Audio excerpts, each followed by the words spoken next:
প্রিয় দর্শক, আসসালামু আলাইকুম। আশা করি সকলে ভালো আছেন। এই মুহূর্তে আমি যেখানে দাঁড়িয়ে আছি এটি হচ্ছে শনিরাখড়া ইউ-টার্ন। বিস্তারিত জানবেন রিপোর্টে।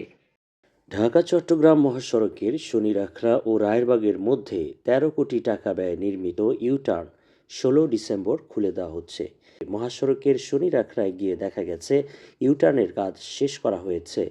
উদ্বোধনের আগে যানবাহন চলাচল ঠেকাতে রোড ব্লক দিয়ে সেটি আটকে রাখা হয়েছে। নারায়ণগঞ্জ সড়ক ও জনপথ বিভাগ প্রকল্পটি বাস্তবায়ন করছে।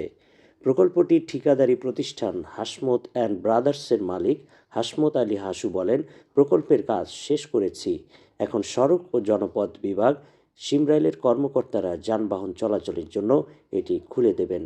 শনিরাখড়ার বাসিন্দা মোহাম্মদ কামরুজ্জামান বলেন, ইউটার্নটি চালু হলে মাতুয়াইলের ইউটার্নের ওপর চাপ কমে যাবে। রায়েরবাগ, শনিরাখড়া ও দুনিয়াগামী গাড়িগুলো শনির আখড়ার ইউটার্ন দিয়ে যাতায়াত করার সুফল ভোগ করবে। রায়েরবাগের বাসিন্দা আবুল হোসেন এবং মোহাম্মদ শাহ আলম বলেন, ইউটার্নের উত্তর পাশে সড়ক ও জনপথ বিভাগের জায়গায় কিছু দোকানপাট ও গ্যারেজ রয়েছে, সেগুলো উচ্ছেদ করা না হলে এর নেতিবাচক প্রভাব ইউটার্নে পড়বে। গত ফেব্রুয়ারিতে ইউটার্ন প্রকল্পের টেন্ডার আহ্বান করা হয়। গত ১২ আগস্ট ছিল কাজের শেষ সময়, কিন্তু সেখানে ডিপিডিসির ৮টি বৈদ্যুতিক খুঁটি থাকায় কাজ থমকে পড়ে।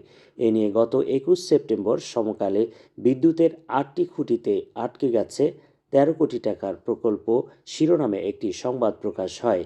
এরপর ডিপিডিসি খুঁটি সরিয়ে নিলে প্রকল্পের কাজ আবারও শুরু হয়।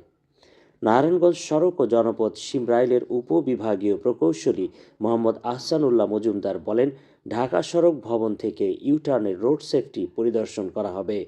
এরপর ঢাকা মেট্রোপলিটন পুলিশের ওয়ারি ট্রাফিক বিভাগের ডিসির সঙ্গে পরামর্শ করে এটি ১৬ই ডিসেম্বরের মধ্যেই যানবাহন চলাচলের জন্য খুলে দেওয়ার চিন্তাভাবনা করছি। ওয়ারি ট্রাফিক বিভাগের ডিসি মোহাম্মদ আজাদ রহমান বলেন, নারায়ণগঞ্জ সড়ক ও জনপথ বিভাগের কর্মকর্তাদের সঙ্গে আলাপ হয়েছে। ইউটার্নটি তারা ১৬ই ডিসেম্বরের মধ্যেই যানবাহনের জন্য খুলে দেবেন। নারায়ণগঞ্জ সড়ক ও জনপথ সিমরাইলের নির্বাহী প্রকৌশলী আব্দুর রহিম বলেন, ১৬ই ডিসেম্বর ইউটার্নটি যানবাহন চলাচলের জন্য খুলে দেব।